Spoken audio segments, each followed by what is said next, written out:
universe is calling you. The universe is calling me. It speaks both day and night. It's full of dark and light, and I've heard others call from light years away, and they're real and they're here. Space and time are instantly clear. Planets spin, grids in place. We can travel through space, fields and forms, math and voids. It all sings with one voice. It's home.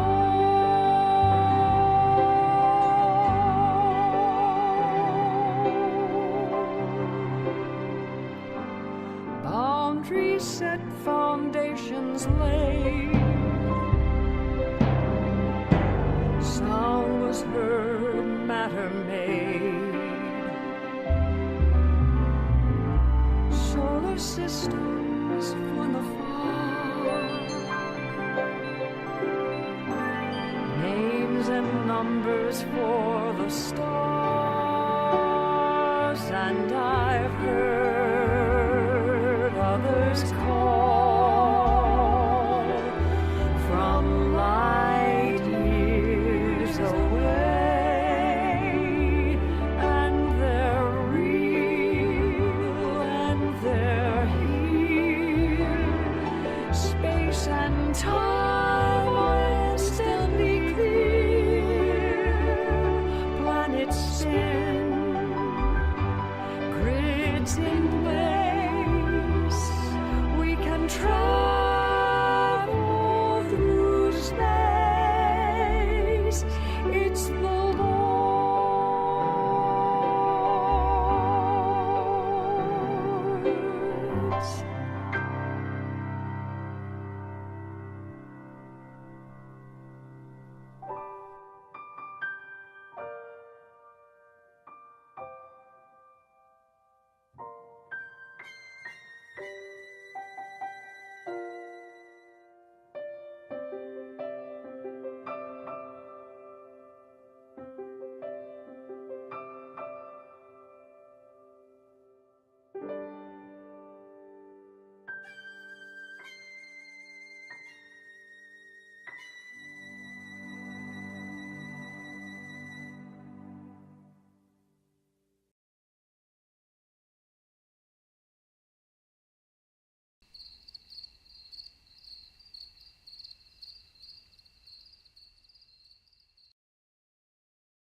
Hey everybody, welcome to SkyTour Livestream. It is I, Mark Antonio, and Daryl is with me. Hey Daryl, how you doing? Hello, Mark. I'm well. You? Hello, everybody. I'm doing fine, thanks. Doing just fine. So, I just got off a podcast with a California paranormal group, which is kind of fun. So it was kind of a neat podcast. So some of them might be in the chat tonight. Carl Becker. The song is by Rebecca Renfro Borneman. Rebecca. And the song is called wow, why is my head is just like lost it. I don't know why I can't remember the name of the darn song all of a sudden. I mean, it's a song that I've been playing that she wrote for years. Holy cow. Wow. I'll think of it, Carl. Sorry, man. If she's listening, she's gonna say, "I can't believe it, Mark. You don't remember the damn song." Yeah. The universe is calling you. Thank you. The universe is calling you. So that's what it's called. All right. And Rebecca Borneman wrote it. Rebecca Renfro. And it's a perfect song for SkyTour live streams intro. So it gives us 4 minutes until the start of stream. It allows us to get everything going here. You might wonder where we're looking. I will show you. We're going to bring up our planetarium. We're in the constellation of Leo the Lion. Here is Leo the Lion right there, right? And within Leo, and right next to Leo's Virgo, within Leo there are the beginnings of tons of galaxies, including one cluster we're going to look at tonight as it rises a little higher, called the Coma Berenices cluster, or the Coma cluster. Right now we're looking here at the Leo triplet, which is a cluster. Let's zoom in a little more. Okay, we're right about here, actually. That's right about where we are, right there. So if we come into our view, you can see the two galaxies here, and that faint little smudge, that's the hamburger galaxy that everybody likes so much. First of all, I just want to say hello to everybody who's here, and kudos to the first person that got here, which is Stan from Two Rivers Observatory. Oh no, Papa Tom was here first. Sorry, Stan. Then Stan came right in, and then we have Carl Becker, who came in, old school, came in and had to leave. He was heading to bed. He already took his medicine, and he's on his way to bed. So I told him good night. Mr. Django is here from Belgium. How's it going overseas, my friend? And let's see, Trisha Ferreira. Hey, nice to see you. She's here tonight. That's nice. And Michael's Asylum is here tonight. I saw Michael earlier. Well, actually, yesterday in our radio show, he was asking good questions. So we will we'll hang out here. There's going to be a lot more people joining here pretty soon, I'm sure. Isabella's here. And Izabela, for instance. Very good. Yep. So Isabella's with us now, too, which is also good. All right. I'm going to preview tonight, Izabela, for the SkyTour family. As we get more people in, I'm going to preview what you've been working on because I think it's absolutely phenomenal and deserves merit and to be shown. So we will be showing that as well. And I have a feeling people are going to really like it. In short, it's destined to become an Apple, Android, Mac, and PC app for SkyTour Livestream. And Izabela has been taking the charge to make it. She built on the work from Robin Curtis, who started a database of all of our observations. Izabela finished out the observations up till literally the 4th of May, maybe even the 5th. And she added the structure to build a app into it, so you can search, you can sort columns, you can look at all the objects in a thumbnail view if you want, pick them, go in, see when they were observed, observe, look for all the ones that we've done of, say, the Orion Nebula or the Pleiades or the Crab Nebula. And that is something that you'll all be able to do when we make the app available. And so that's something that I believe Izabela would love everybody to see. But we'll do that. Isabella's going to be running this place one day. I know you keep saying that, and I think you keep saying it correctly too. I think she will. And you know what? I would not be upset handing it off to a good person like Izabela. All right, so let's first do this. Let's go in, and right now let's actually start an exposure. I'm going to move these up a little bit more into the field here. There we go. Move them up a little bit. All right.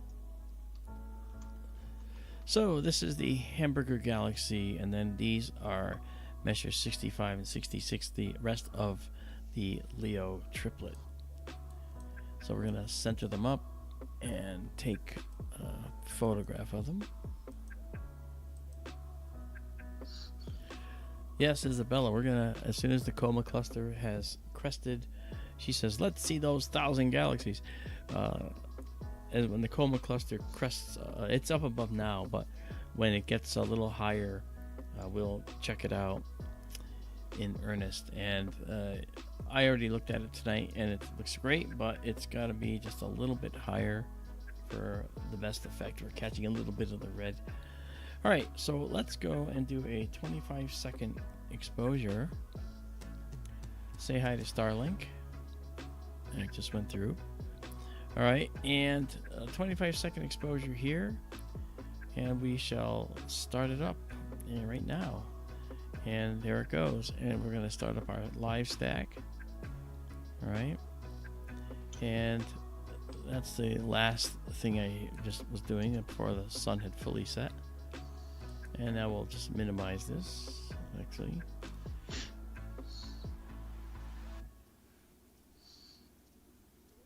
Yeah, Michael Hedrick's with us. Hello, Michael. And Kyle's with us. Hey, Lynn Beats. That's Lynn Beats.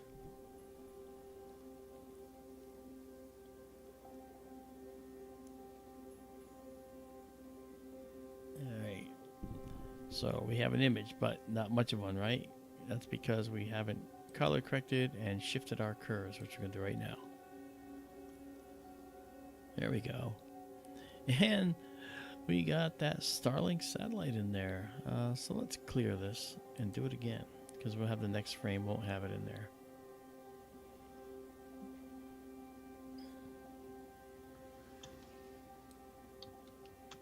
There we go. These are our color curves, red, green, and blue curves. And we align the curves under each other to line up the colors to give us a proper color rendering. And then these curves represent how much of this white average curve we want to take in.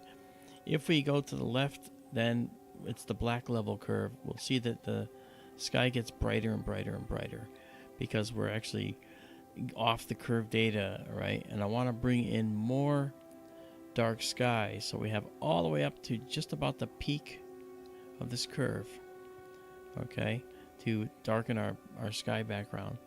All right, now this curve is the mid-level, and that is the other colors and the other brightnesses. So if we move this down, it will soften noise and kind of give us this nice appearance here. Now I'm going to go into the enhancement tab, and I'm going to turn on color noise reduction, because let's zoom in. I'll show you what it does. Okay, so here we go. You zoom in, and you see that mottled color? Watch what happens now when I hit color noise reduction.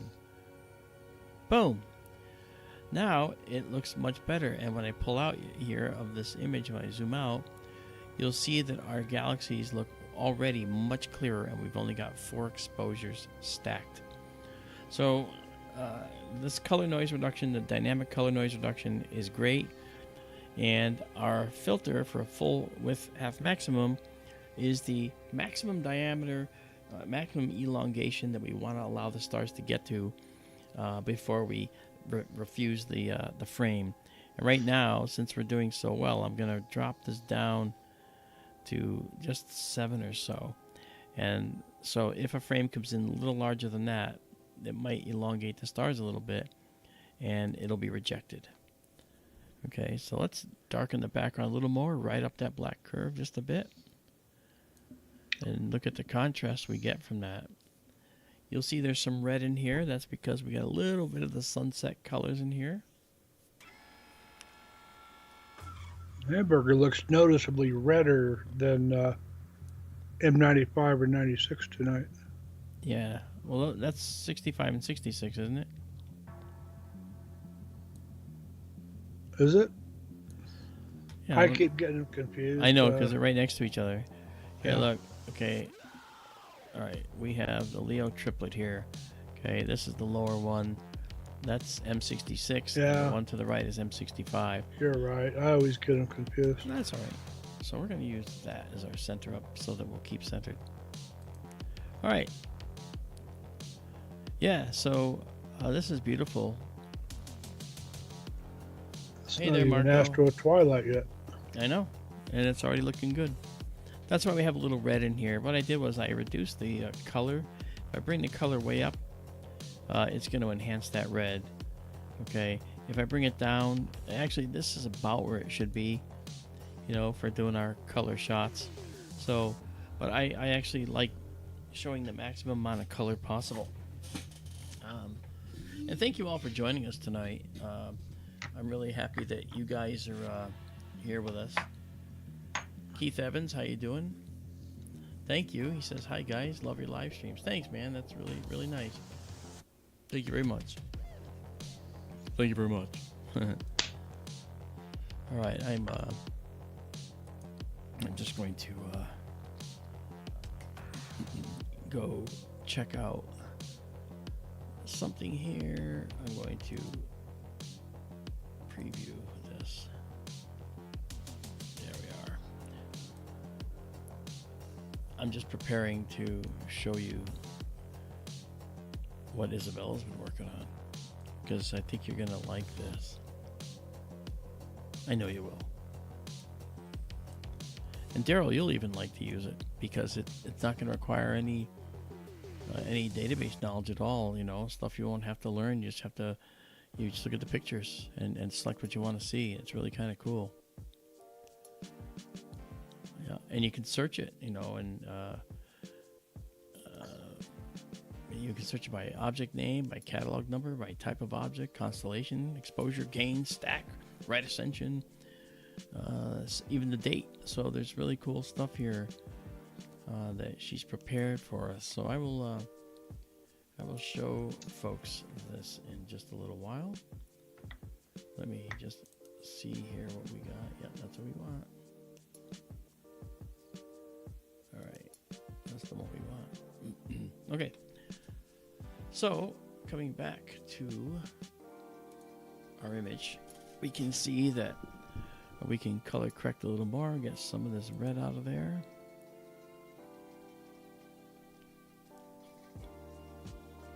There we go. Look at that. See that as the sunset light starts to go away, we get more of our blacker sky in the background.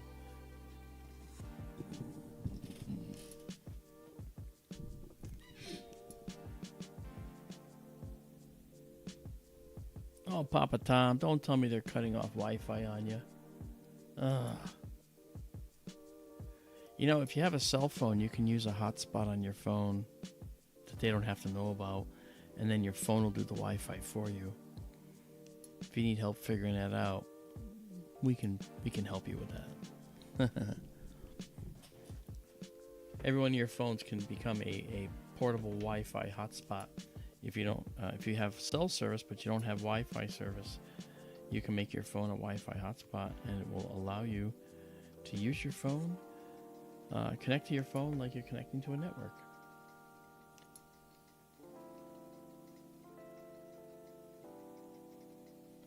Michael Hedrick's asking about a comet that you saw. I saw that. 2023 A3 in Virgo. Well, if it's in Virgo, it's an option for sure. Just to find out what its brightness is. It won't be very bright probably, but we'll be able to still see it probably. Whoops. I hope everybody's had a good weekend. And I think that it's shaping up well. This computer, by the way, in the observatory that we're using, Thursday it's getting its power supply replaced, because we find that at times the computer will just hang and get black screen. And Marianne had to run out to the observatory the other day and just look at the status of the computer, and it was as I thought. It was still on, but the screen was black and nothing was responding. That is usually a sign that the power supply is having trouble. So we're replacing the power supply. She already has it, and on Thursday she's going to go to our friend Jim Mann who is in Wickenburg. That's where he lives. And he will be changing our power supply for us. He's an excellent, good friend, amateur astronomer himself. So he has a good knowledge of the sky, and he loves to look at the sky. And he's into what we do. So I'm really happy that he is going to do it. Michael's Asylum, yes, power supply replacement is easy. The only thing you have to worry about is the little tiny singular ones for like the power button and the light, the LED. And I know that Marianne or Tara could do it, but I'm going to have to, I'm taking it out of their hands only because I trust them, but I don't want them to have to stress over cleaning, doing this. And we're going to clean the system as well, and Jim's going to clean it. Tara went out there, did a really good cleaning, but it's still pretty dirty, and Jim's going to probably take it apart and literally give it the once over. He's a good supporter of us, so I have a feeling he's going to do that.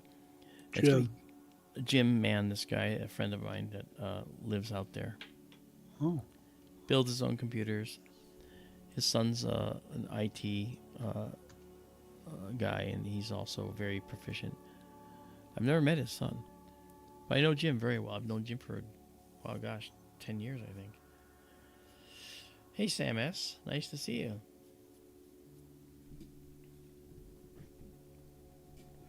Yeah, Michael says the connections are between the case and the motherboard. Yeah, actually, I'm getting a modular supply so that not every single cable is going to be required. You know how the old ones always had this big snake's head of cables. You couldn't get rid of any. Well, this is modular. We're only putting on the ones we need. And for the telescope here, we don't need that many. And we're converting this computer, by the way, to a mini computer, tiny little thing. It's going to be 5x5 by 1 inch thick. I think that's going to be more than enough to do what we're doing. And the new telescope in Benson, in SkyTour Benson, is going to use a mini computer right off from the get-go in order to do this. So it'd be really cool.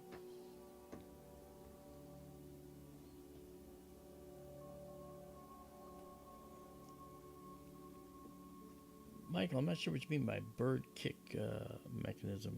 What do you mean by that? Oh, yes, Michael, now I know what you mean. Yes, it's in place. Thank you for reminding me. Yes, it's in place and working. And so far, it's been in place for about 4 days now, and not one bird has landed on our dome. They can always do an airdrop. Yeah, that's true. A bombing run, so to speak. That's correct.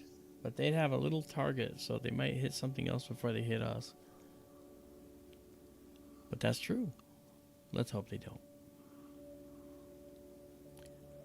All right. Michael H. had asked about a comet. He did. So what's the story with the comet? Comet C/ 2023 A3. It's in Virgo. I looked it up.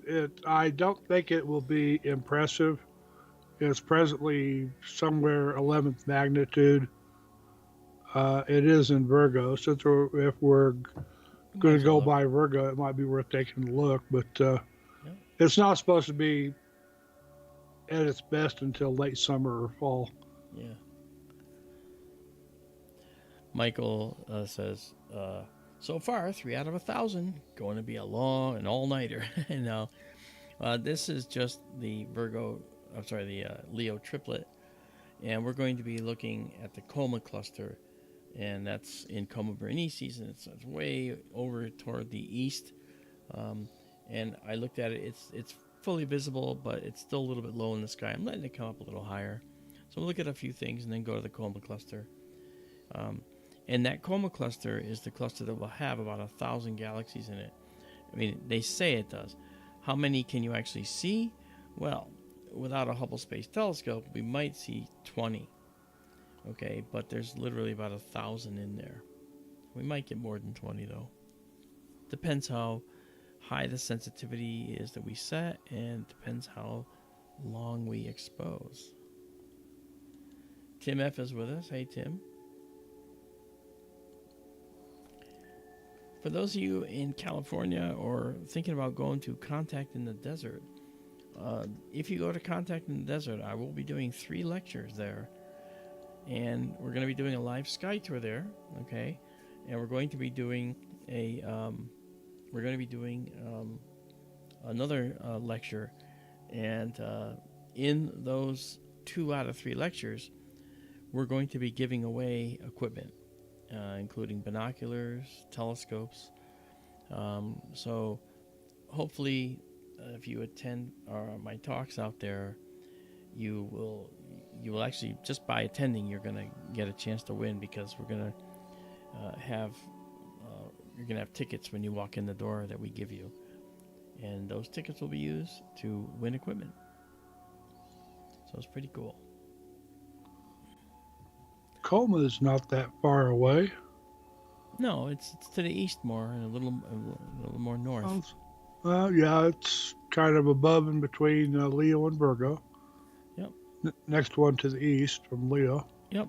And when I was looking, we're looking a little bit toward the northeast, east. So I want to wait a little bit longer, get them a little bit higher in the sky. Because when we look at the Coma cluster, I'm thinking we're going to go for some longer exposures. And we're probably going to stay at 250 gain over here. While we're doing this, I'll just point out, just as a reminder to those that may not have remembered or whatever, this section of our sky over here, this control, this is the telescope control system. This is the telescope computer. This is the telescope view 1, telescope view 2, me, Big Mouth. Okay, this is our stacking pane down here. This is where we make the image sandwiches of all the images, and they slowly remove the noise as we go on. This is the telescope exposure segment. This is the camera control.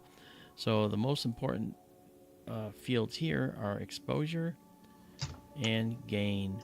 Okay, exposure is how long we're going to expose the sensor to, and gain is how sensitive we're going to set the sensor to. The higher the gain, the more digital noise we get, and then we do longer stacks to eliminate a lot of that noise. This is a histogram. Along with this one, it allows us to set parameters and do some on-the-fly processing. This is our focus segment, and the rest of this stuff is literally unimportant to you at the moment. And of course, this is our main view, so it's kind of cool. Now let's while we're here, let's do one of these. We're gonna do an annotation and save this. We're gonna do a whole sky annotation here, and it's gonna solve for what these objects are. Probably throw in a bright star or two.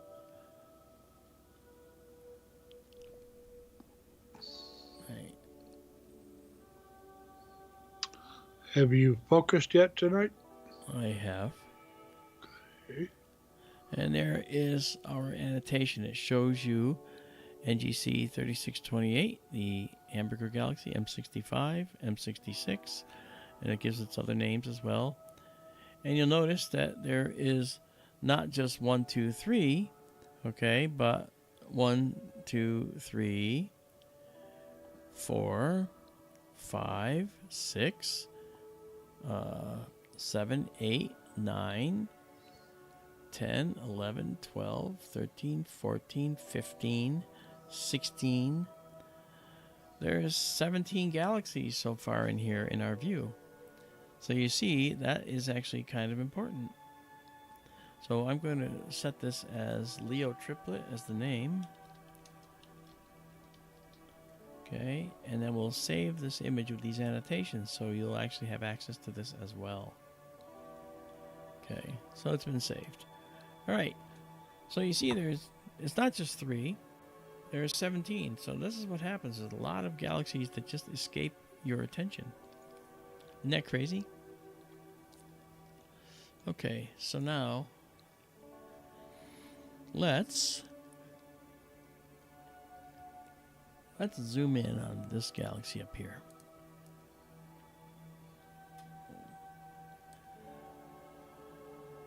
So you can see in this galaxy, it's had a turbulent past because this is a very turbulent dust lane. This is an edge-on spiral. So we're seeing the spiral arms where all the dust is from an edge. So we see a buildup of the dust on the edge, but we see a knot of it over here. So something disrupted it over here. There's a major disruption at this end and a major disruption at this end with some dust down here. So this is gravitationally interacted with other galaxies, and as it turns out, it interacted, I believe, with Messier 66 here. And because they're relatively close to each other in space, they interacted at some point, kind of warping this one a little bit, warping that one a lot of bit. Pretty interesting. Let's color correct and get rid of that red cast. That's what we want to see. So I'm going to save this now and save it exactly as seen. There we go.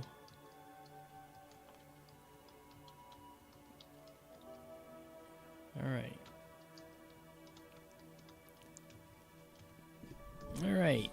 Now that we've got those 17 galaxies, Michael's Asylum, not 3 out of 1,000.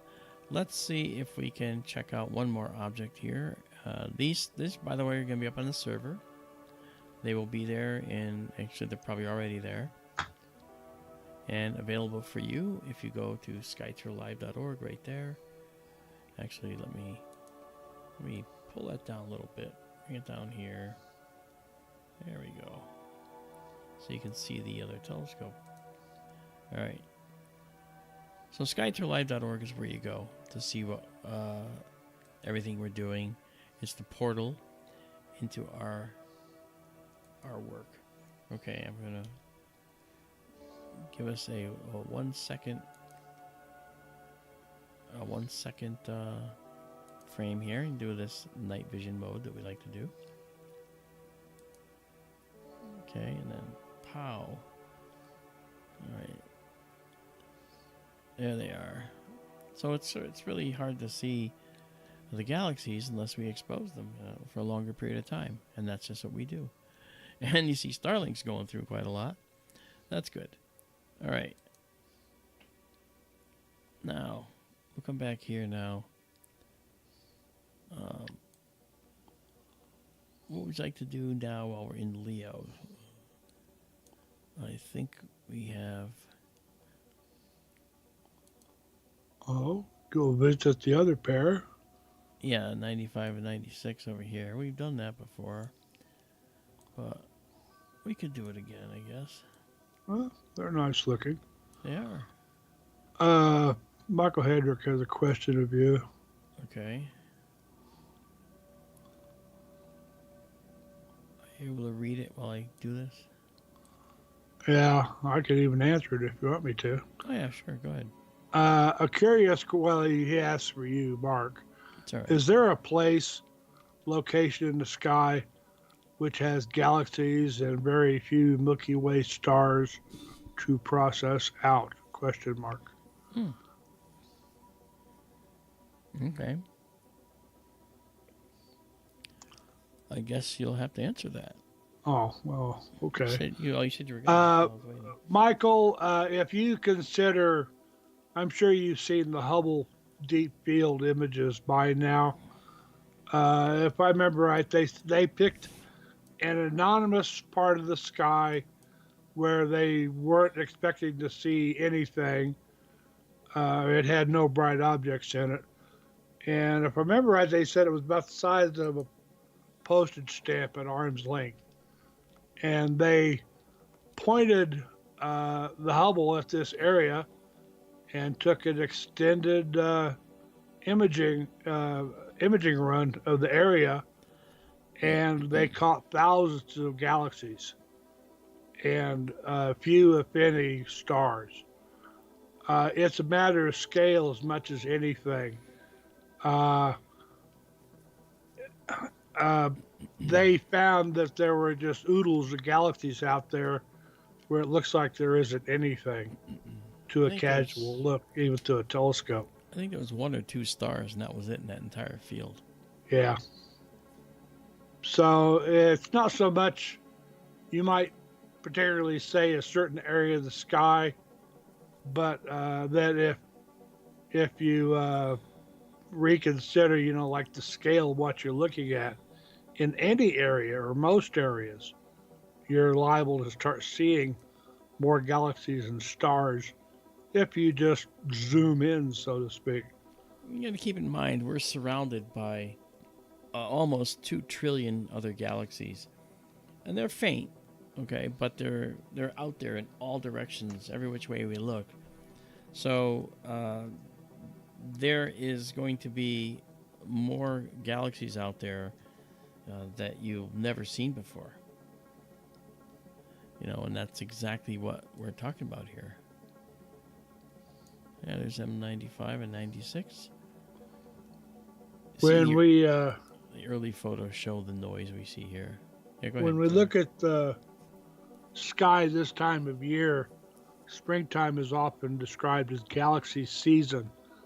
And I've said this before, but if you go from Ursa Major down, Canis Venatici, Coma Berenices, down to Leo and Virgo, of the 1,000 brightest galaxies in the sky, they're all in kind of a band up in that part of the sky, running from north to south, from Ursa Major down to Virgo, that area. That's 3/4 of them are in that area.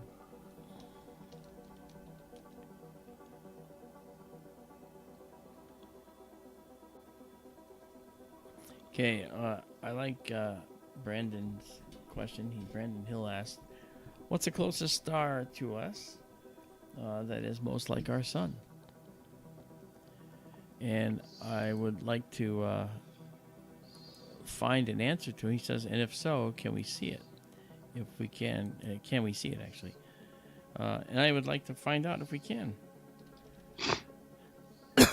So I am going to look that up for him and see if we can find that. We're taking a photo right now. Actually, I think I can answer that one too. No, go ahead. Alpha Centauri. Yeah, but we can't see it. Well, exactly. Yeah, it's a pair of stars. Well, one's like the sun and one's not, and they're a pair. They're so far down in the southern sky, we can't see them from here. Yeah, though. even from Arizona, where this observatory is located. I'm in Connecticut. Daryl's in Colorado. The observatory's in the western desert of Arizona.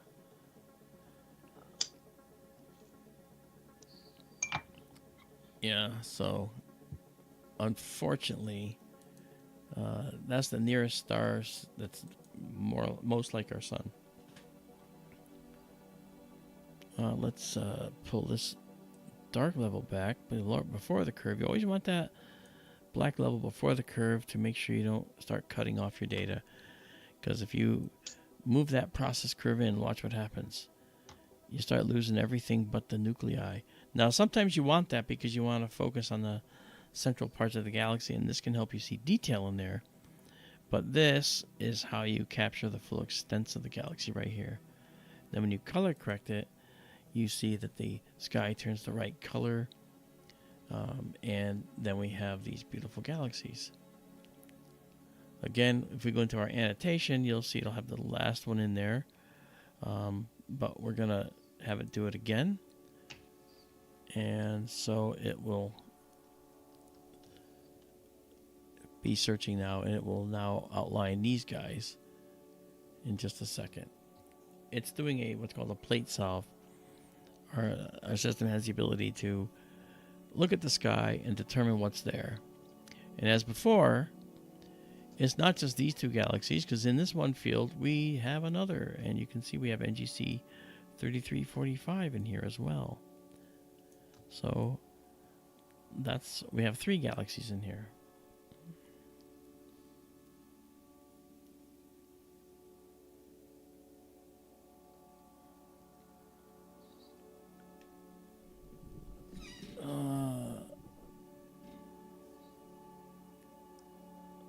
Okay, so Michael's Asylum was trying to post a link. He asked for permission to. I told him he couldn't. I mean, you can copy it and just paste it as text, Michael, and I can make a link out of it. Yeah, go ahead, Michael. I mean, we're not trying to stop you from doing it. We'd be more than happy for you to do it, actually. So just go ahead and... Just post it as text, and I'll make it hot. All right.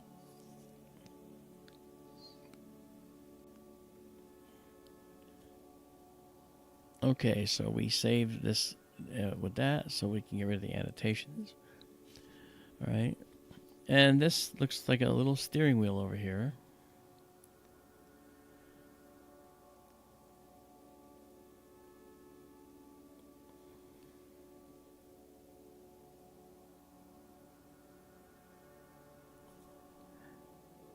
Okay, he's I'm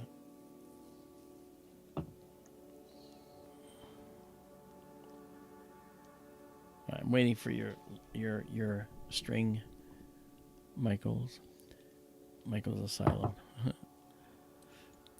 All right, so we've got like 13 of these taken so far. You can see that it's actually looking pretty nice. We can zoom in here and see this is a barred spiral galaxy. It has this extended central bar in here, and the spiral arms come off of these bars. That's how these barred spirals operate. On this side, I think this is also a barred spiral, and I am not sure. I think it is. Kevin O'Neill's with us. How you doing? He's a homeboy. Yeah? Yep. Same town I'm from. Oh, Springfield? Yep. Oh, very cool. Well, welcome, Kevin. I attended Central High School in Springfield. Wow. With Homer Simpson? That's Springfield High School. Okay. Actually, Central High School used to be called Springfield High School a long time ago. It was the biggest high school in the state of Missouri. And that was when Springfield only had one high school. Yeah. Same high school Bob Barker went to. Wow. From The Price is Right. He came back for a visit when I was a senior, I think. Wow, that's cool. Junior, senior. And he had dark hair. I suppose. Carl Becker has a question. He says, when you were discussing nebulas previously, I was wondering, if you were in a nebula on a planet, would you know they were in a nebula? That's actually a very good question. And the reason it's a very good question, Carl, is because when we look at the Pleiades, we see that there's a dust cloud, a dust cloud that the Pleiades are traveling through, and their stars are causing it to basically light up, and we can see it. Well, there is some work to indicate that maybe that same dust that we see at the Pleiades, 400 light years away, is the same extended dust cloud that we may also be in. So we may actually be a part of a celestial family with the Pleiades, so to speak. Not really, but you know what I mean. Because we may actually have a link to the dust that is around the Pleiades, and we might actually be in that dust cloud with those stars. That's information that we haven't confirmed yet, but that is information that's out there in the papers right now, the annals, the journals. Okay, we're going to save M95 and M96. Carl, very much depends on where the planet might be. What's he asking? Well, what you said about nebulous. Oh, I see what you mean. Okay. An average nebula is pretty much a hot vacuum that if you were up close to it, you wouldn't see it at all. If it's big and bright enough, you probably could see it. Yeah, you might notice in your long exposures from your planet, you might notice that there's a red or a bluish haze or a greenish haze to some of your photos, and you'd probably be looking through ionized hydrogen, reflected or scattered light reflection nebulae, or possibly even doubly ionized oxygen, so red, blue, or green.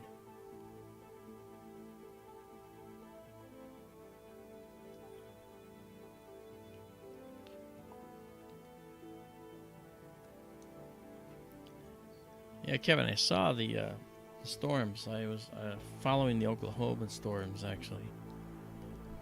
I had to go to Oklahoma City for an extended period of time to have surgery some years ago.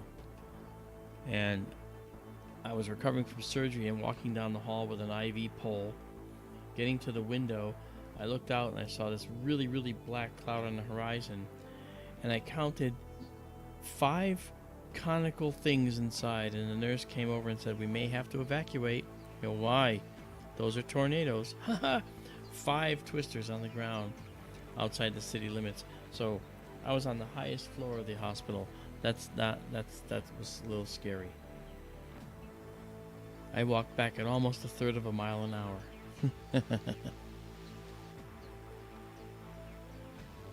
Okay, let's save these, and we'll call it quits with 95 and 96. All right, beautiful. Those will be up on the server in just a few minutes. And now we will get ready to move to our next object here, guys. This is cool. It's just so neat, you know. When you look at those galaxies, you know, don't forget, you know, we look at these galaxies and think they're so far away, they're little tiny fuzzballs. But you know what? We're a little tiny fuzzball from those galaxies. And there's life here. You know, hello, Lubo. Hello, Lubo. Actually, Washington State had a rare tornado in it as well. Okay. We had a tornado go right over our house one night when I was a kid. Wow. Yeah, we had that here, and I was in a plane on the tarmac at the airport for Connecticut, and my kids were here, and I want that to go away. And I had to make them go down in the basement while I'm sitting in the plane seat about to take off. And so we took off, and when it got to altitude, I paid for the phone service so I could call them, and they were fine. But it did tear the roof off of a bunch of buildings near our house. All right. So now what we're going to do is something else. I want to now take the moment. Again, we're waiting for the coma cluster to come a little higher. What I'd like to show you guys is something a little bit different. This is just the beginning of our app that we're making. Izabela is working on, right? And this is a preview of what it is and what its capabilities are. Let me just bring it up here. There it is. Okay. And now let me get it available to you now. Oh, it's after 10 o'clock already. Will you excuse me a moment, please? I'll be right back. Sure. Okay, so this is our app. And what is it? Well, it's called the SkyTour Livestream Skygazer Companion. And in this app, in this particular mode, we're looking at the gallery. So you look at all the objects in here, and you can click on them like M81, M82 here. You can click here and say open image, and it takes you right to our server, and it downloads the image for you, and you can see it, and you can then save it to your machine if you want. And you can zoom in, you can zoom out, right? See all of the images we've taken. This is going to make it so much easier for people that want to search. If you don't like this view, if you want to see more, then you go to this tabular view, and now you've got thousands, just like So just over almost 2,000 observations from everything we've done. All right, and you can go through and find them this way too, or you can come up here to this little guy here and say, hey, I want to see all of the Orion nebulas you've taken pictures of. So you just type in Orion Nebula. You don't have to worry about case. Hit enter, and boom, they're all here. And you just say done. Now you have all the Orion nebulae. Look at that. So if you click on one of these, you see you see the picture, so you can see it this way as well. Isn't that cool? And then if you need to see that picture, you just say open image. And then you get that image just like that. What do you think? Isn't this cool? And we got to thank Izabela Melamed for this. And she actually took the charge on building this app. And it will be made available on Apple, Mac, PC, and Android. I guess in however long it's going to take. We're testing now. We're refining, but this is definitely a very cool app, and you can zoom in, check things out. It works on the phone. It works on your PC. I'm on the PC right now. So it's actually very pretty. It allows us to do some cool things. We can look at different elements, and when you see there's no image, you can still go look, because we have some images that we have yet to put in. They're here, but they haven't been placed into this database yet. I mean, they're here in the database, but they're not in our application. So in other words, we're still testing, we're still adding data. She's got a lot going on, and that girl's been up all night practically just trying to fix the data and get it looking good. So I mean, show her the most love you've ever shown someone, because this is something that really is a labor of love. Now, Robin Curtis started the whole database some months back, actually a year or two ago actually, and she started putting in the rows and everything. But having an application like this was a distant memory, or distant hope, I should say. And that's exactly what we were hoping to get. That was an application. And then I know that, I had mentioned to Robin, I'd love to be able to put this in a database at some point. And Izabela took the data and actually did this. And Cosmic Race has other beta testers. We have like a couple of beta testers right now, Ray, me and Izabela. We haven't actually put this out there for a lot of people yet. And there's a reason for that, and it's because the testing, the platform we're writing it on has limitations until we actually do the full-blown subscription and stuff like that, which is why it would help, to be able to get folks in the Patreon with us. So you get this view, and as we scroll down, I mean, you can just do this if you want, and scroll down and see, look, the moon. We actually have a moon. Okay. You can scroll down. There's the rosette. There's the horse head. There is M81 here. Okay. Here is NGC 2264, it says. And that's the Christmas tree cone region. And we come in, and there is the Cone Nebula here. It sharpens up after a couple seconds. The Phosphor Nebula here. We zoom in, check it out. Again, these are the raw images. Okay, these are not the highly processed images, but you get to see everything we're doing, and you can actually do your own science if you want.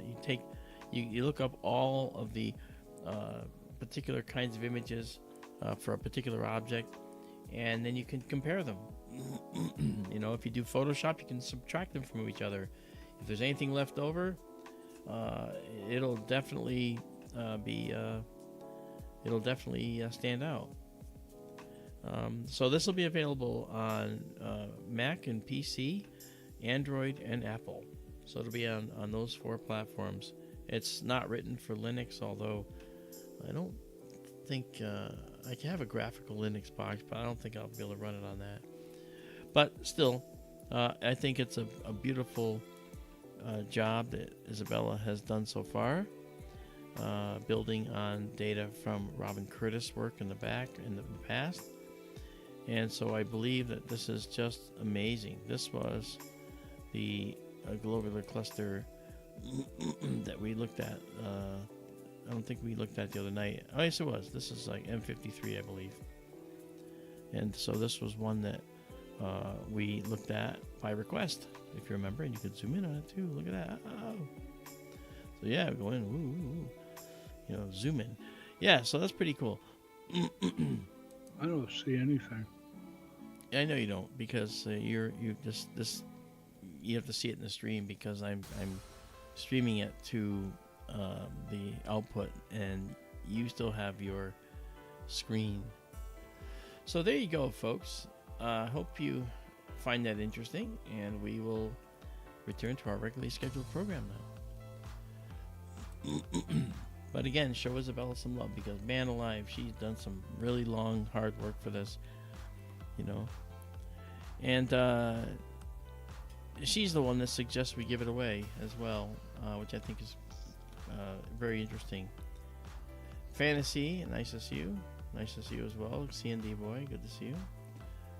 Okay, so let's now go check out one of the things we came to see. We can now head up and go to the Coma cluster, which is up here. And I believe it's... Oh, look, there's the koi fish. Oh, I haven't seen the koi fish yet. We're going to see the koi fish. I'd like to see the koi fish, wouldn't you? Sure. Yeah. There's a Coma cluster is right nearby. Coma Berenice means Bernice's hair. Lady's hair was so famous it got a constellation named after it. She offered, her husband was off the war, and she made sort of a votive offering. She gave up her hair so that he could come back home safely from war. Wow. And they put her hair up in the sky to commemorate it. Nice.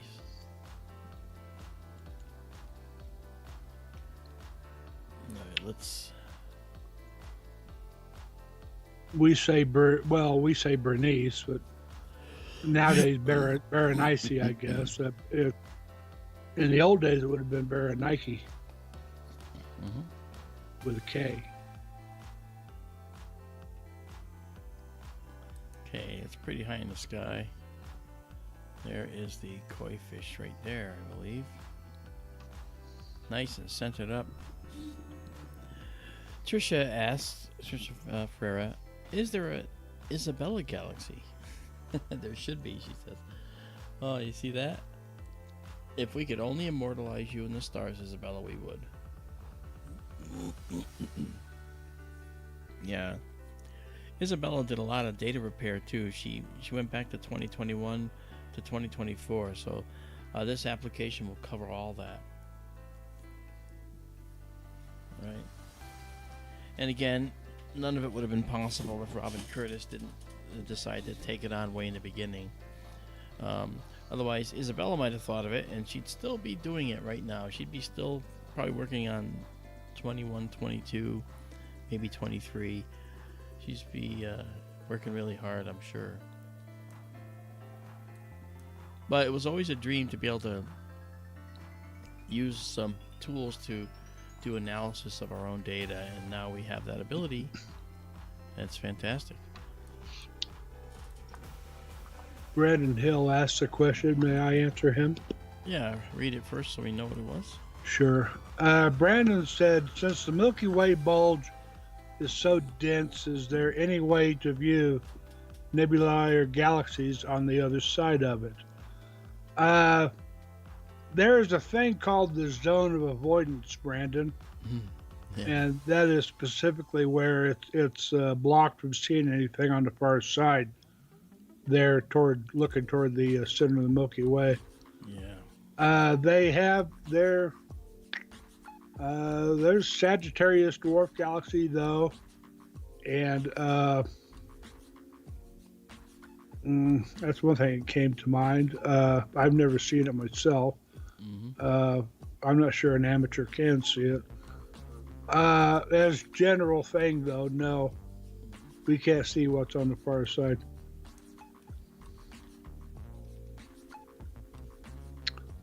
Now, when you see all like the images of Sagittarius A star and the other star is orbiting it, that's the black hole at the center of our galaxy. Right. Uh, those are not taken at visible wavelengths. Radio or infrared stuff like that, they can see down to the center and presumably some on the far side. Not in visible wavelengths though. Right. Yeah, there's just too much stuff between us and there to see through it, unfortunately. Okay, we're gonna change our full width app maximum up a little bit so we can catch it, which is fine. Different parts of the sky have different values. There's one. Okay. And now we will color correct this and do this, and then bang, koi fish galaxy comes in. And we'll bring this, ride this dark level up, get it about as dark as we can. And then we'll take the mid-range down to soften noise and allow us to explore detail.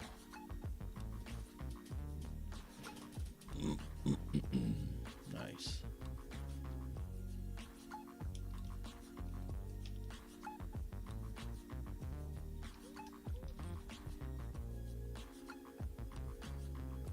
We'll come back here. We'll just do a analysis. So we're going to replace this with the new one.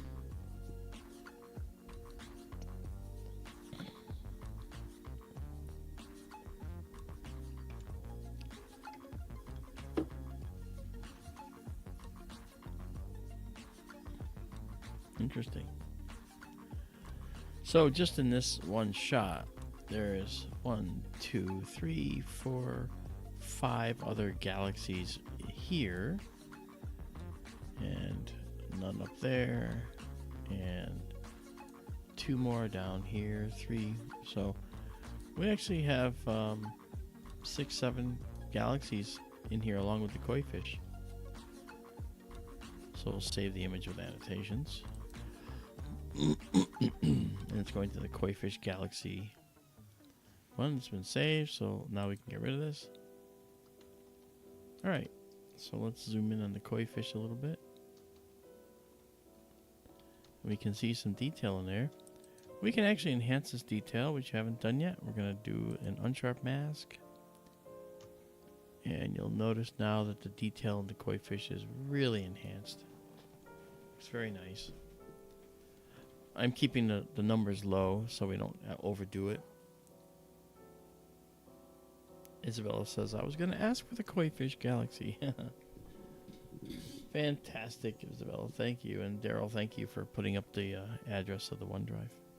Yeah. Michael, I don't understand your question.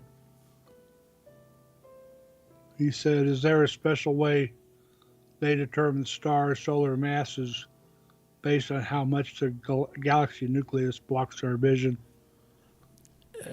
No, that's not a thing, Mike. Sorry.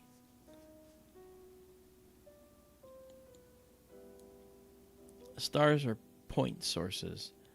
They're not definitive sizes. And more massive stars aren't necessarily supergiants. They can just be more massive stars and a variety of sizes. It depends what's going on inside the cores, typically. Let's see how far away we are here from the coma cluster.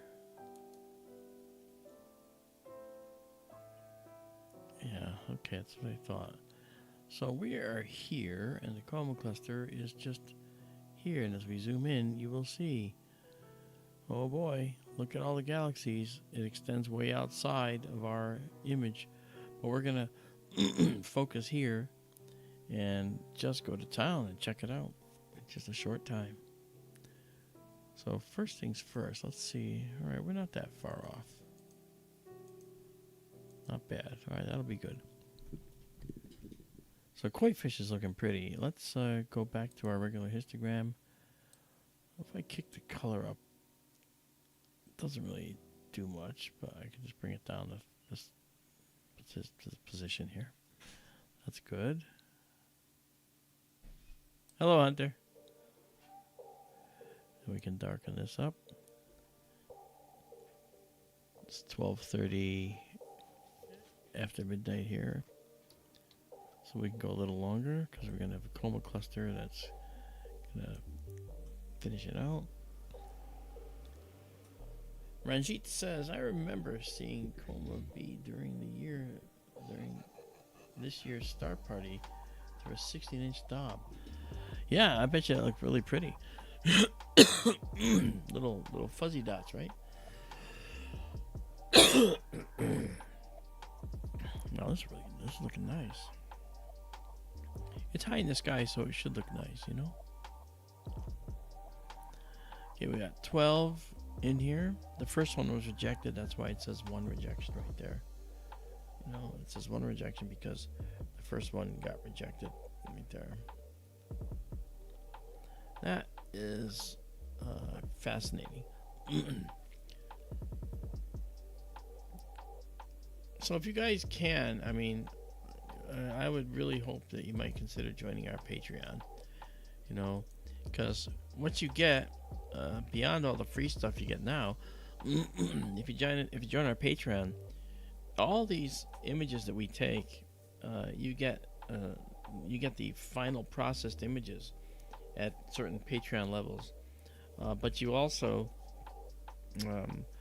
we're working it out now. You're going to get some free products that we have.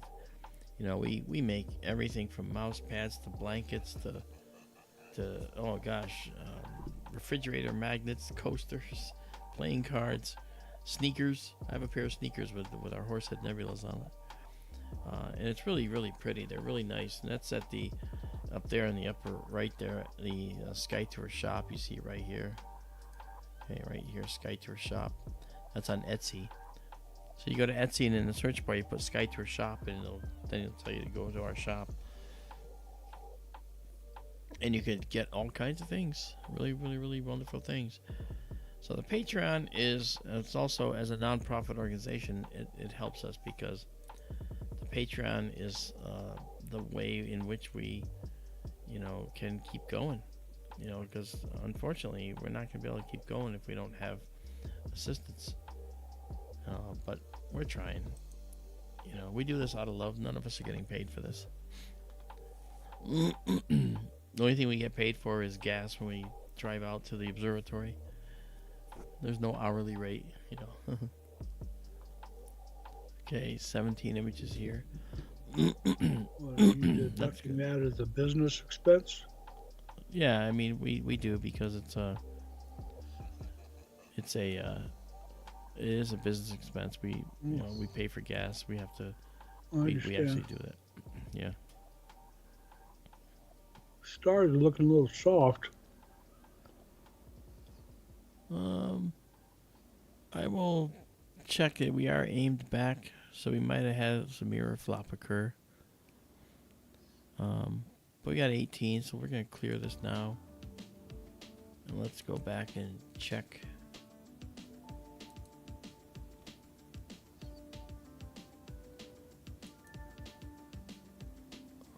Okay.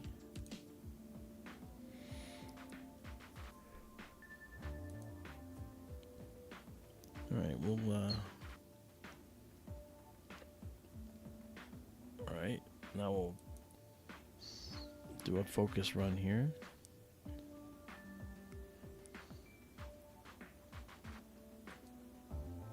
Okay. let's come out here. I don't have to come out, but it helps. Excuse me.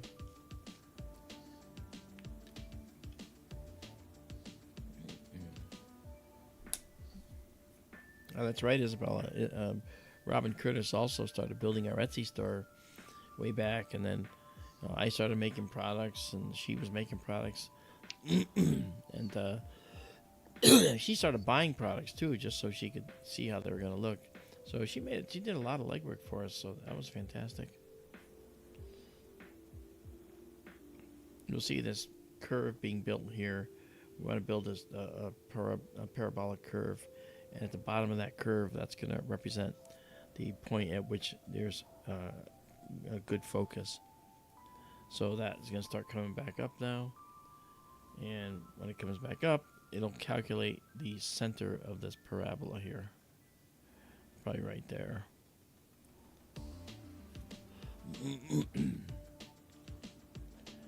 See, there you go. So now you can see the curve forming right here. There it is. Zoop, and then it finds a center point. I'll let it go to the rest because I now have it set up so that when it gets to the end of the focus run, it automatically refocuses the telescope. There it goes. So now you see it's focusing. I'm not even touching it. It does its thing. Focus is now achieved. We have really good focus. All right. Okay.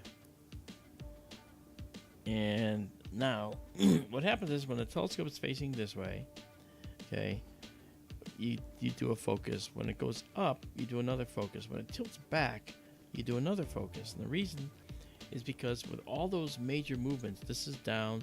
When you go to here, the mirror can flop a little bit. That flop is a fraction of a millimeter, but it's enough to, make the stars a little out of focus. If you go further, it can flop the other way again. And so now you have to do it again. So that's kind of what we're doing right now. That's why we refocused just now. So let's just do one more few sets of 25-second shots of the koi fish and see the difference between the last shot and this one.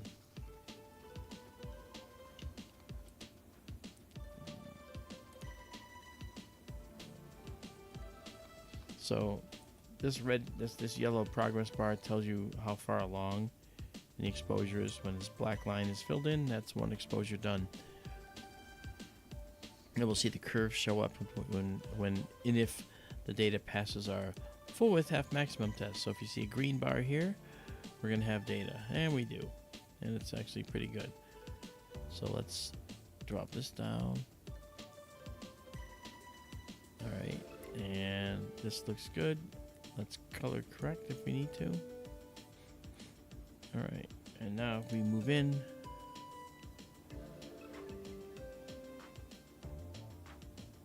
yeah, the stars looking better, Daryl. Okay.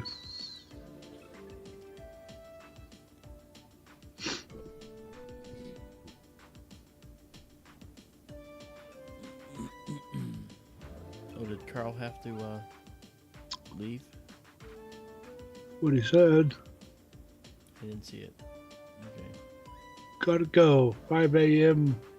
5:30 a.m. Eastern time comes up quickly. Oh yeah, he's right. Well, thank you, Carl. If you can still hear us, thank you for joining us tonight. Oh, I see it now. Duh. Okay.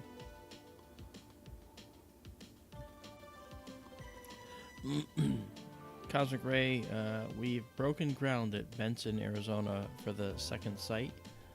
The equipment is in. We have the mount, and we have the C11, Celestron 11. I'm heading out there in a couple weeks, and we're going to pick it up, and we're going to try to set it up and get it aligned, and not aligned, but just situated on the Skywatcher EQ6 Pro mount. And we have a second Skywatcher mount because we're taking this one off the forks and mounting it on that mount as well. Then we'll use the same software to run both systems, identical software. simplify, make things all work properly. Do they make a Vixen rail for the Meads? Yeah, we got a talking about the dovetail. Yeah. Yeah. Yep. that's we purchased that already with the other equipment. Yeah. Okay, we'll Actually, save this here. Go ahead. I forget. Never mind. Okay.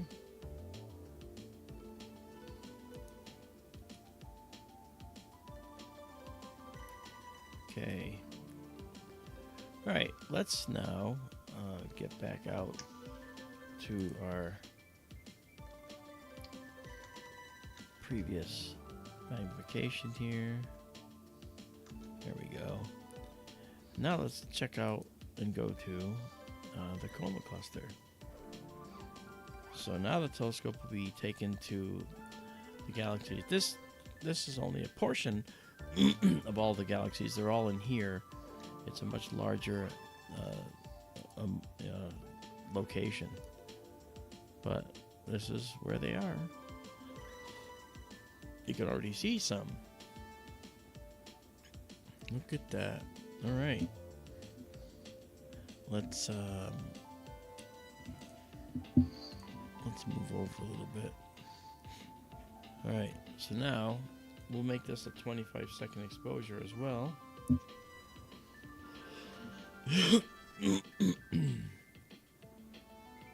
And we're searching for a guide star. We've got a guide star. And there it is. It's off and guiding. And we can now jump in. So I'm going to drop this out of the low light segment, go into our stack, and we are underway. And our stack has the previous image of the Koi Fish Galaxy, which is up on the server by now. So we'll clear that. Corin Lewis is watching the stream while riding a bus. He's in London. Hey, Corin. Wow, that's very cool, Corin. All right.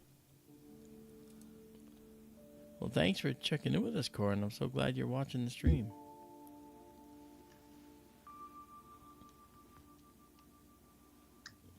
And Annie Longden's with us. Hi, Annie. How are you? That other galaxy was very pretty. This is the coma cluster now, and we're going to let this come in a little bit more. And then we'll annotate it and show you what's in it. And you'll be, wait, what? There's like galaxies everywhere. Hey, Vipin Kumar, how are you? Nice to see you. Annie Longden says, any free apps you can recommend to debunk strange things in the sky? Oh, actually, there's a really there's a good app for doing analysis of the sky, and that's something that people like. If they see something in the sky and they think, "Oh, that's got to be something crazy," what is it? Well, you can get Sky Guide, right? Sky Guide is a phenomenal way to look at the sky and know what you're looking at, exactly what you're looking at, okay? The other one is GoSat Watch, okay? So Sky Guide and GoSat Watch. And I guess I should figure out a way to put that up here for you. Let me see if I can do that. Hold on. There we go. Okay. All right. Let me add these so you can see them. All right. Hold on. Just do this. We're still taking pictures, so we're good. Sky Guide, and that's for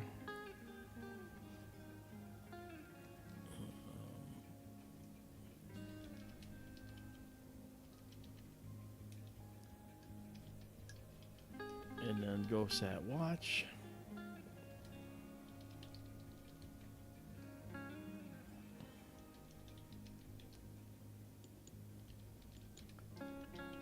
Okay, so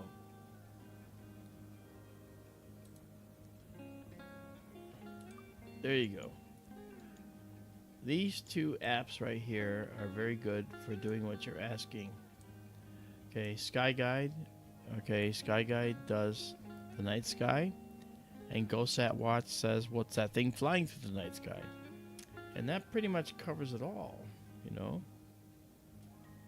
that really much, pretty much covers it all. Where are you posting those? It's on the it's an overlay on the stream. You can't see. Oh, okay. It's out in the stream, yeah. And I'm gonna actually do a overlay now. So this message will be up there. So if you need to, just go back to the stream, and you should be able to bring it out. Okay, let's see what we've got here. All right, there we go. So here are the galaxies so far in the image. And there's more galaxies it hasn't identified. I'll give you an example of one. Like if you look in here, you can see there's some galaxies that have not been identified. Namely, this one here. Okay, this one here. Okay, that one there. There is one here that has not been identified in the program. Okay, there is one right here that has not been identified. And there's several all in here that have not been identified. So there's a lot more, like there's one right here that hasn't been identified. You know, it's not that the program, it knows the basic ones. It doesn't know every single one, because this would just be a jumble of words altogether. But that's pretty cool, you know. So we have some that are missing that haven't been identified, but for the most part we have these. I'm just going to save the image with annotations. Okay, and then we're going to get rid of it because it'll be up on the server.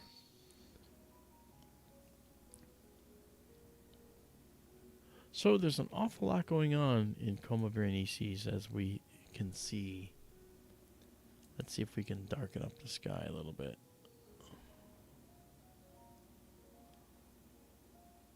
All right.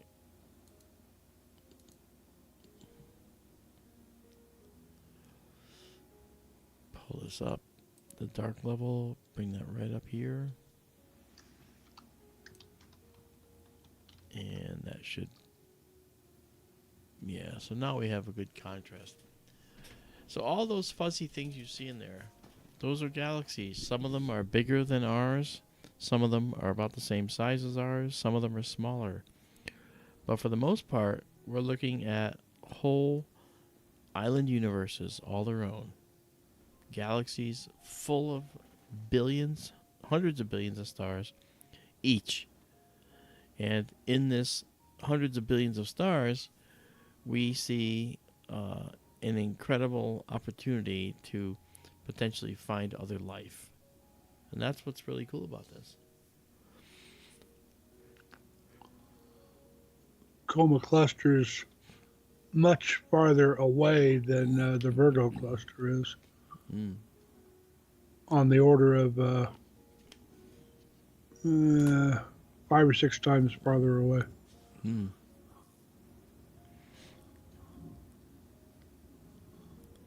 Speaking of the Virgo cluster, I wonder if we can see it. I would think so. Well, I mean, it's down here. Yeah, I think we got that covered too. Then we should center on the Virgo galaxy, maybe. I mean, look at the size of our field is that red square. You can see that it extends much further around. The Coma cluster is more compact because, as Daryl said, it's much further away.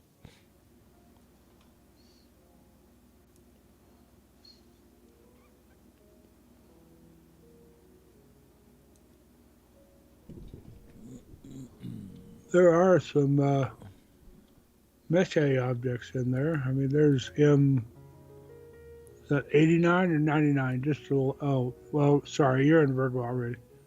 Yeah, well, that's in Virgo. That's M89 Yeah, in Virgo. that's Yeah. why I hitched up there. Yeah. Then I saw Virgo Galaxy. Yeah, I think we'll, after the Coma cluster, we'll go over there and we'll probably go to Markarian's chain and do this. Because that's cool. I think that's pretty cool. Michael Hedrick has a question of you. Okay.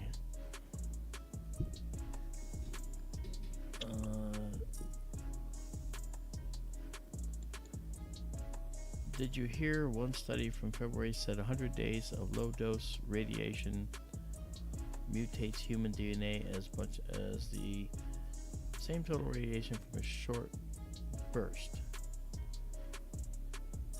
We need faster travel to safely reach Mars, yes. I don't know, Michael. The spaceships can be shielded from a typical radiation. They're not just tin cans without any kind of protection.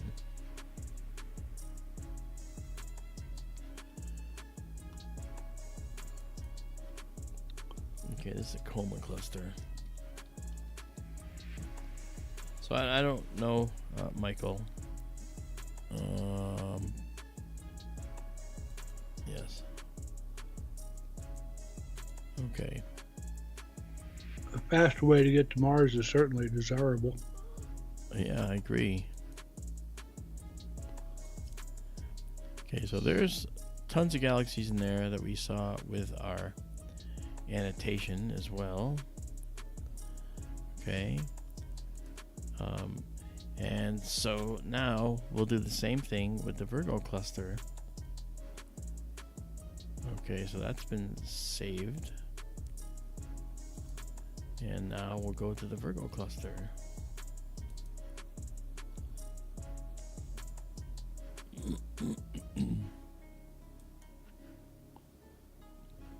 Alright, we'll just increase our magnification a little bit. Come back here, and we're going to go to Markarian's chain in the Virgo cluster. And the telescope's going to swing down more toward the south now. So you see it aiming down.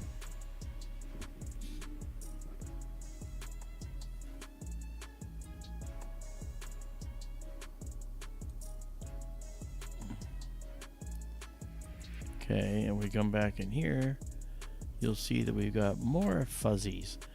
These are Markarian's chain. These are galaxies that are at much closer distances than the Coma cluster, and they will have much more definition when we look at them up close, as you'll see. Okay, here are the eyes.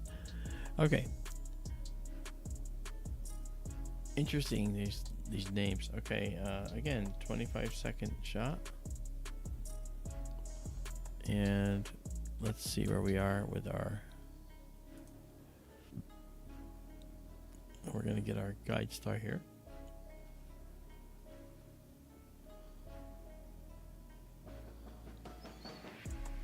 Okay, waiting for our guide star. 11 to 14 seconds it takes the telescope to get a guide star.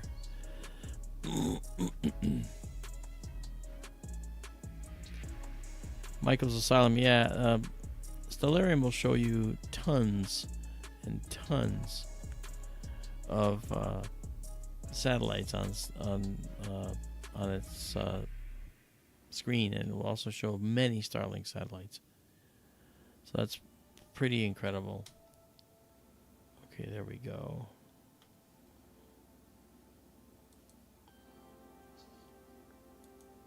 Here we are. Now we're going to go in here. Call this Mercurian's chain. And we'll go into the live stack and get rid of the last one if it's still there. That's the Coma cluster. Clear it because it's up on the server.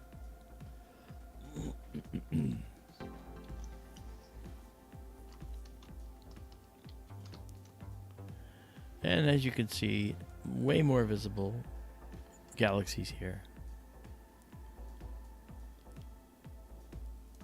And just a short few of them. It's not even not even remotely the number that are in the Virgo cluster.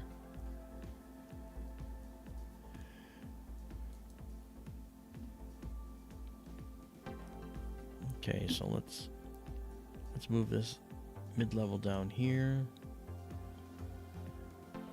and that shows you them a little better. And let's move this up to darken things up a bit. Get that contrast going. We can already see some beautiful detail in this galaxy.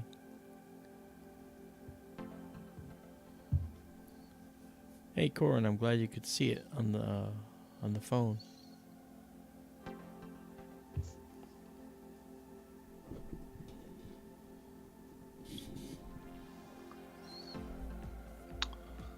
I see a face.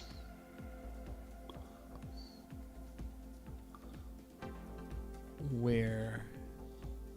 The two galaxies to the upper right is center are the eyes.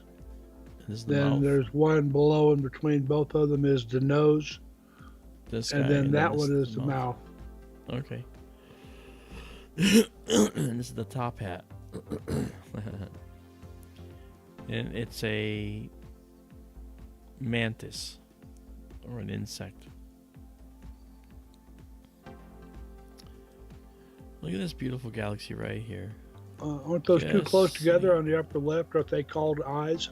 Yeah, those are the eyes right there, yeah. Yeah. Look at this beautiful galaxy. It has a shade of blue in it. Probably a lot of star formation going on in there. Now let's add some contrast to this. Let's bring down that dark level. There we go. Very nice. Let's annotate this and see what we got here. We're going to have to do this again. So we say whole sky. Took the words out of my mouth. Oh, yeah. So this is the previous annotation, and we're going to see the new one superimposed over this in just a second. There it is. Look at that.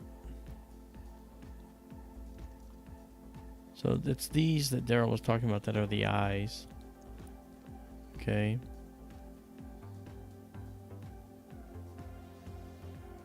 Yep.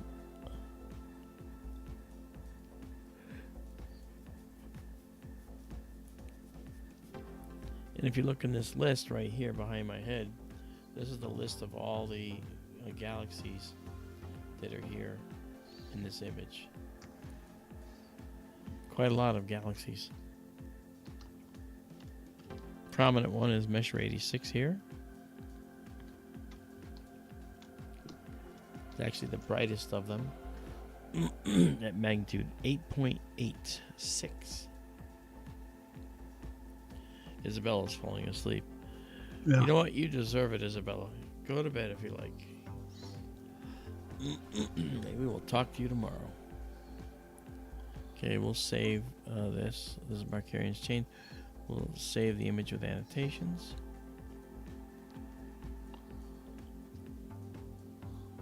Almost 8 o'clock in the morning for Izabela, if I remember correctly. Yeah, she was up most of the night, though. Good night. Good night, Izabela. Yeah, we can zoom in on 4438. That's this guy right here, the eyes. So we'll do that. That was a request from Evacuated Space.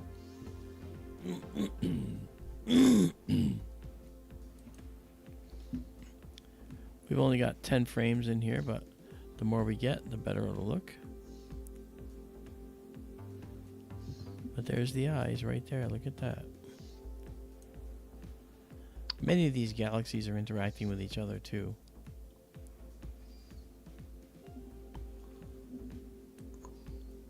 The lower of the two eyes looks like it's really been stretched and smeared a lot.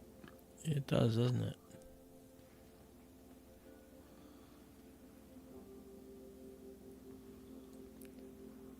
Let's pull this down a little bit. You know what's interesting? We look at these galaxies. Here you got a dark lane coming through here. This galaxy here, okay, which it's actually NGC 4402, this one. Okay, that galaxy kind of reminds me of a galaxy that looks like it's been pretty stable throughout its existence so far. And so we could be looking at other life forms that are looking back at us. We don't even know it. Ranjit, the size of the circle in our annotations that you see here, it indicates the overall extent of the object and its angle, its direction. So if you take a deep shot of it, you would expect to see some detail roughly within these ellipses or this circle. That's what that means. It doesn't have anything to do with how close they are. It could just be a very large galaxy further away or a small galaxy up close. You know, they might look the same size.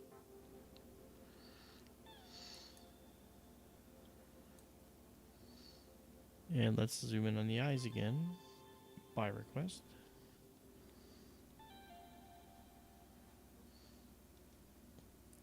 That's really cool. That's got a beautiful shape to it. Okay, we're gonna really push it. This is a push right here. See, if we push to show you the extent of the detail, we get more noise and we get a lot of loss of detail in the center. So if we take this mid-range and we move it way down, then we get to see even more softness in the center and get an idea of just how the extent of this galaxy is going. It looks like this galaxy is kind of being tugged off this way. Looks like there's some very distinct dark spaces in there to There is. the right of the nucleus. Yeah, I agree with that. Totally agree.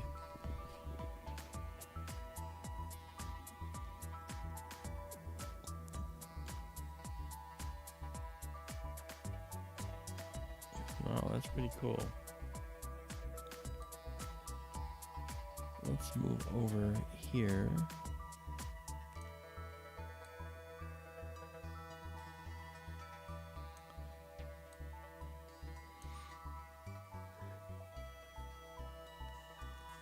(4405), I believe that's what that is. 4402. This is an IC catalog, index catalog object. There's many different catalogs. Messier, NGC, Henry Draper catalog, IC, index catalog, and so on. There's just a lot of catalogs.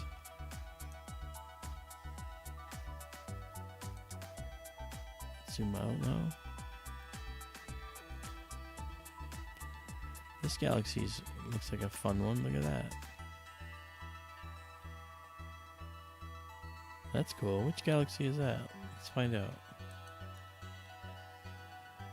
NGC 4388. That's cool.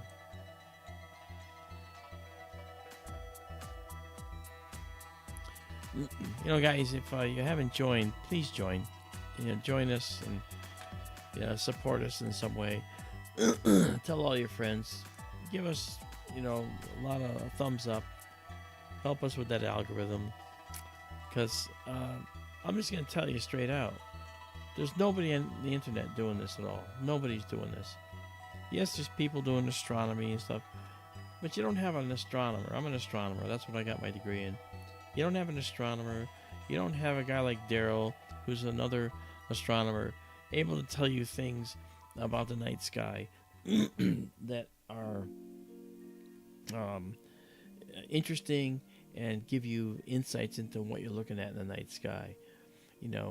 Taking pictures of a galaxy, ooh, ah, it's cool. But how about, ooh, ah, it's cool, and here's how big it is, here's how far away it is. And by the way, this galaxy is being torn apart by another galaxy. What about stuff like that? That's the kind of stuff that we live for, and that's what SkyTour live stream's about, And plus, it's kind of it's pretty to look at too,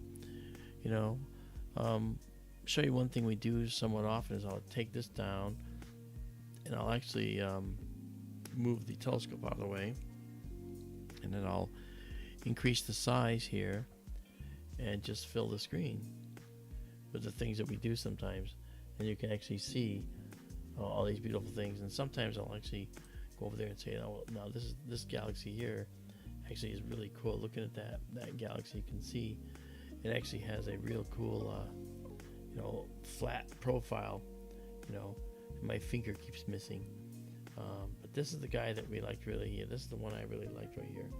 This guy looks pretty cool. I like this one. So so that's kind of the stuff we do. The eyes right here are actually pretty neat up there. Now I have a big curved monitor in front of me, so I have the observatory feed on the left monitor, and I have the broadcast feed on the right. So you'll see me looking here when I'm pointing to something up here in the sky.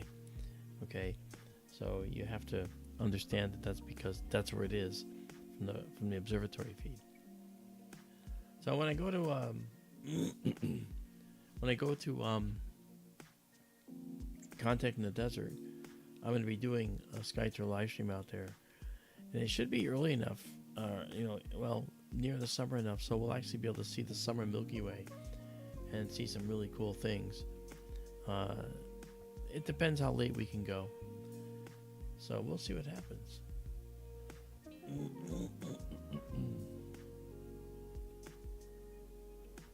Okay. So this gives us an idea of Markarian's chain right here. It's right there before us. These are the eyes, and these are the other galaxies in Markarian's chain. You can see some you didn't even know were there. Okay, like these here, this one there. You didn't even know some of these were there, or they were. This is IC 3258. This one here, and it's actually looks like a very pretty face-on spiral, just really far away.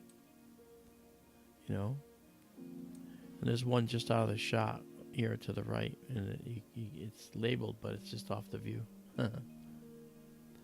Neat, man. There it is.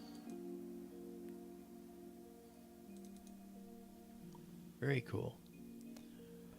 Okay. Well, I think we got a lot of galaxies today. We're going to save this, though. Okay, this is Markarian's chain. I know I saved it already, but I'll bring this back. There we go. And let's bring back the telescope view here. Shift over. There we go. Okay, and then we'll save it. Ah, yeah. Well, I hope you guys had a good time tonight looking at lots of galaxies. We annotated everything tonight so that you could actually see them annotated up on the server. They'll be there. So I think this is pretty cool. If you could see if you could see all the Virgo cluster, there's about 1,300 galaxies all told, and it extends past Virgo up into Coma, into Leo. very large area of the sky, a lot of galaxies. Yeah. I'm sorry, I didn't mean to interrupt you. No, that's fine. Yeah.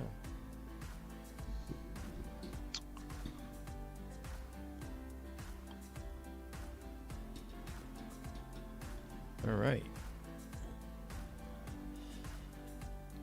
Okay, so it's gonna be clear tomorrow too. Look at all these other galaxies down here. Let's see what those are. Some are not even accounted for. Neat. Very cool. And Fantasy says, I'm going to post some pics I got in the desert this weekend on your Patreon. And a question there. Thank you. Another benefit of Patreon. Yes. If you have questions, you can send them to me. I'd like to see those pictures.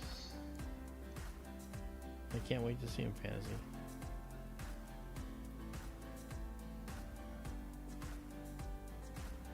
Cosmic Ray says, I think gravity's a bigger problem for long duration spaceflight. Well, Or lack of. I don't. Yeah, I'm sure that's what he means. Actually,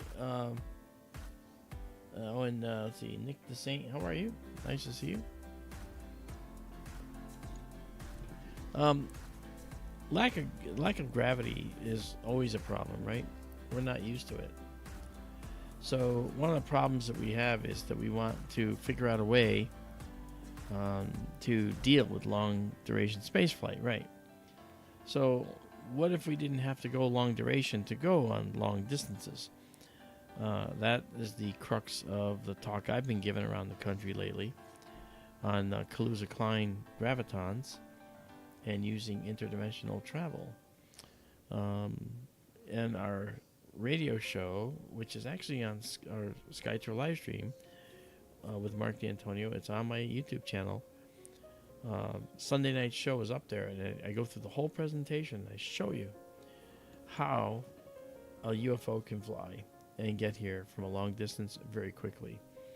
And you'll also hear in that talk how CERN, at the Large Hadron Collider, now has a detector that they're using to look for these particular particles that I mentioned are called Kaluza-Klein gravitons.